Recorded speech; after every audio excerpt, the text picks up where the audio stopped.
சேர்த்து வைக்கும் பணம் செலவாகிக் கொண்டே இருக்கிறது என்று நினைப்பவர்கள் இந்த பரிகாரத்தை செய்தால் சேமிப்பு கரையாமல் வளர ஆரம்பிக்கும்.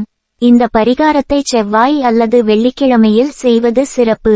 பூஜை அறையில் தாம்பாளத்தில் ஒரு கைப்பிடி பச்சரிசி, ஒரு கைப்பிடி வெள்ளை கொண்டை கடலை, ஒரு கைப்பிடி துவரம் பருப்பு, இவை மூன்றையும் வைத்து இந்த மகாலட்சுமி மந்திரத்தை கூறி பணம் அதிக அளவில் சேமிப்பாக உயர வேண்டும் என்று வேண்டிக் கொண்டு மந்திரத்தை 108 முறை சொல்ல வேண்டும். மந்திரம்: ஓம் ஸ்ரீம் ஹ்ரீம் க்ளீம் கமலே கமலாலயே பிரசீத பிரசீத ஸ்ரீம் ஹ்ரீம் ஸ்ரீம் ஓம் மகாலட்சுமியை நமஹ.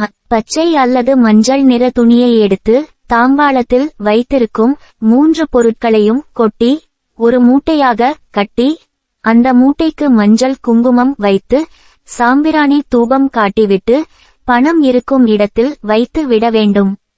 தொடர்ந்து 48 நாட்கள் அந்த மூட்டைக்கு தீபம் காட்ட வேண்டும்.